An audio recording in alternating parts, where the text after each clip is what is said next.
meditation is correct. It doesn't look like it is, which is really annoying. I don't know why I can never stream in the right setting.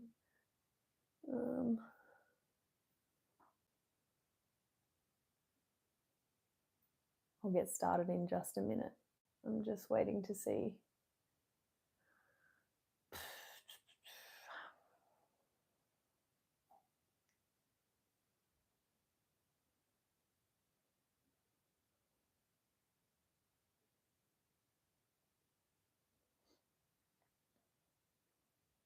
Oh yeah, there we go. Okay.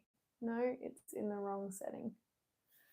All right, let me just schmooze you guys around a bit. Okay.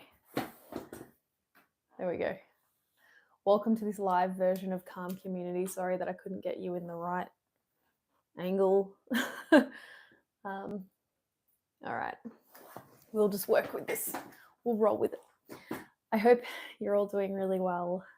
Thank you for joining me live. If you are here live, if you're not joining us live, that's okay too.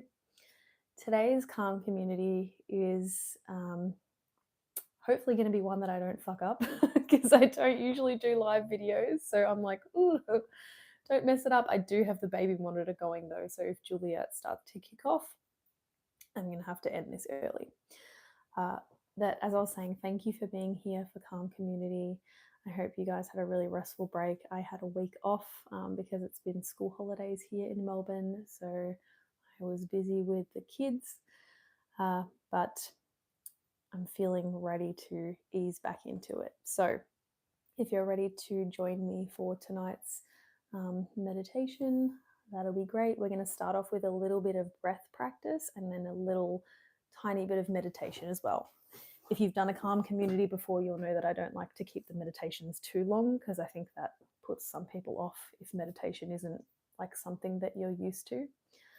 So just a short one. So ideally get yourself in some kind of comfortable seated position. You can stand up if you want to or lie down if you want to, but seated is probably the most ideal for today's one. So we're going to start off by getting your hands and putting them on your rib cage or the sides of your torso. You don't have to be super precise, just like somewhere where you can like feel the sides of your torso. So what we're going to work on doing is a nice deep breath. So I would like you to close your eyes because it makes it a little bit easier to concentrate on your breathing. Close your eyes. Take a deep breath in. And as you breathe in, I want you to feel your ribs expanding outwards. Hold it for a moment and then breathe it out. I'm going to do another one. So deep inhale and feel your ribs as they move outwards. Feel that breath expand in your torso and your belly, and then exhale.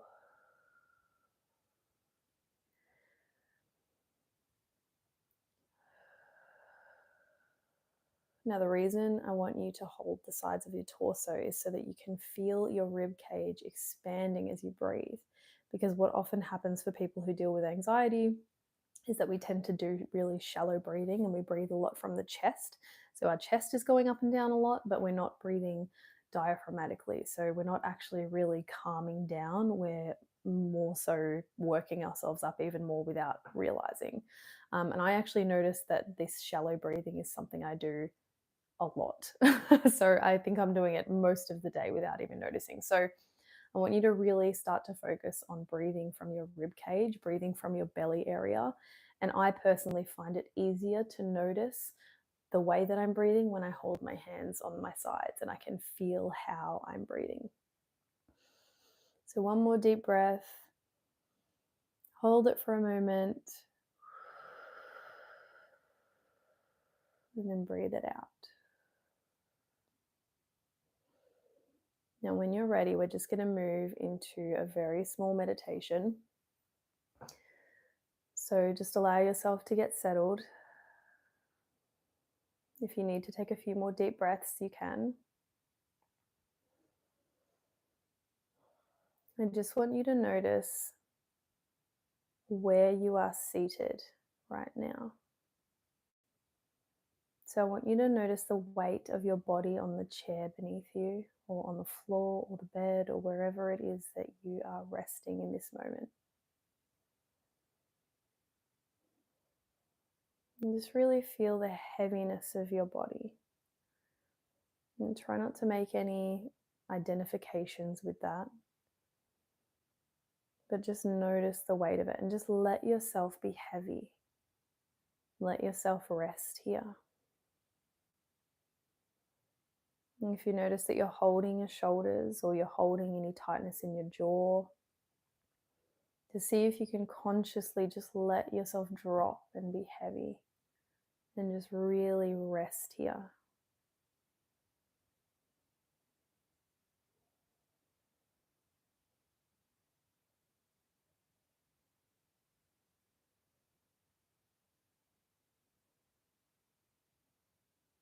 And as you notice that you're here, I want you to really explore what it feels like to be supported by the ground or the chair. And we've done a meditation like this before in Calm Community. And the reason is because grounding meditations are really helpful for people who deal with anxiety. So often we are jumping into the future or into the past, and we're not just really being here. So just really allow yourself to feel weighted, allow yourself to feel held and supported, and just sink into this moment.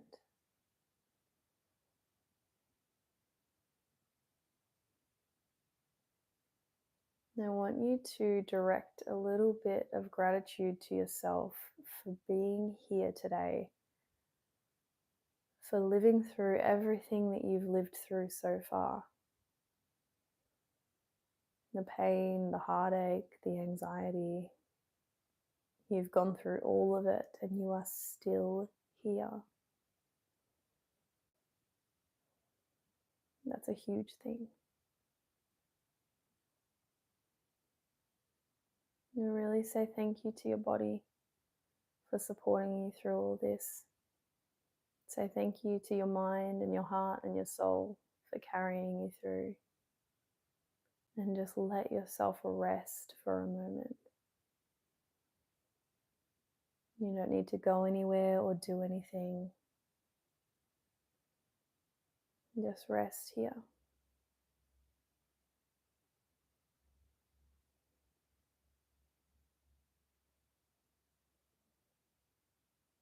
Okay, as promised, short and sweet. So open your eyes when you feel ready. I actually feel a lot heavier now in like a really soothing way. I hope you guys feel like that as well.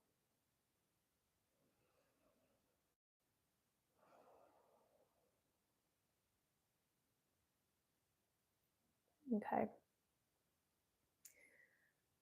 Now we're going to explore the prompt for the week.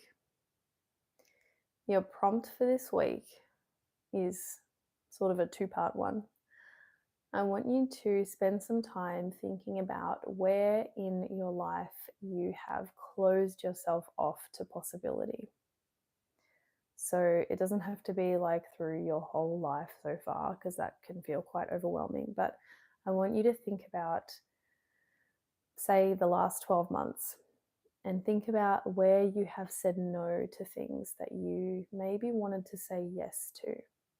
So, for example, times when you were maybe invited to somewhere, or like a job opportunity came up that you really wanted to take, or maybe, you know, like a holiday, the opportunity to go on a holiday and you really wanted to go and your heart was like, yes, let's do it. But your body was like, no. And so you said no to that. And you said, you know, I can't do that. You thought about your past experiences and decided that it was something that you wouldn't be able to achieve. So you said no. Now, I don't want you to beat yourself up for that. I just want you to have an awareness of it, because I want you to remember that a lot of anxiety, as I always say, is a contraction and it's a closing off. And the reason for that is it's a survival thing. It's to keep yourself safe, to keep yourself free from harm, and to keep yourself comfortable and feeling like you can survive. So we say no to so many like unknown opportunities because we're concerned about how we're going to be able to cope. So we're doing the best we can by keeping ourselves safe, and that's totally normal and to be expected under the circumstances. So don't beat yourself up for all the things that you might have said no to when you wanted to say yes. But I just want you to be aware. I want you to be aware, and I want you to recognize that sometimes when an opportunity presents itself and your heart says yes, yes, I want to do that, and it makes you feel alive and it makes you feel excited, but then you kind of scan your body for whether or not it's going to be okay to do that, and your body says no. I want you to remember that your body is more or less something that is anchored to the past. Your body is where we hold all of those past memories, all of those past feelings, all of those sensations of times where we couldn't cope and we couldn't make it through. And it doesn't necessarily kind of go with our dreams and our desires. It more sort of goes by the things that have happened to us in our past. And it also sticks to what is familiar, what is safe, and what is known. So sometimes, not to say that the body is leading you astray, but sometimes our body just does what we are in the habit of doing. And that can be something that's really frustrating because on the one hand, we want to do something, we want to say yes to something, but our body is like, we're not doing that. And so then we feel confused about which direction we should take. But for this week, your project and your prompt is to start thinking about where you might like to open yourself up to possibility. So, what are the things that you might have said no to in the past that you maybe want to start saying yes to? And can you, instead of overriding your body, I want you to think about relearning, teaching your body what it's like to feel safe, teaching your body what it's like to start following your dreams and start saying yes to things that maybe stir up anxiety and stir up some really uncomfortable feelings, but actually in the long run is something that you want to get used to, like an exciting feeling and an exciting opportunity that you want to become your new normal. So that's your prompt for this week. As always, you might like to journal a little bit beforehand at the start of the week and figure out what are the things that you've said no to in the past and what are the things that you want to start saying yes to. Maybe make a list of, no's and yeses. And then during the week, I want you to notice where your body starts saying no to things, but where you would maybe like to start opening to possibility and how you could go about that. And try and remember that your body is doing what it knows to do. It's doing what is most familiar, but it's not necessarily doing what you want, like it's reacting in a way that it's become accustomed to, but not necessarily in a way that corresponds with the places you want to go and the person you want to be. I hope you all enjoyed this calm community. I was trying not to read the comments. I apologize for that because some of them were maybe not the most, I'm going to say appropriate comments. But yeah, I hope you're all doing really, really well. And I will see you for next week's Calm Community. Have a great week ahead. Take care.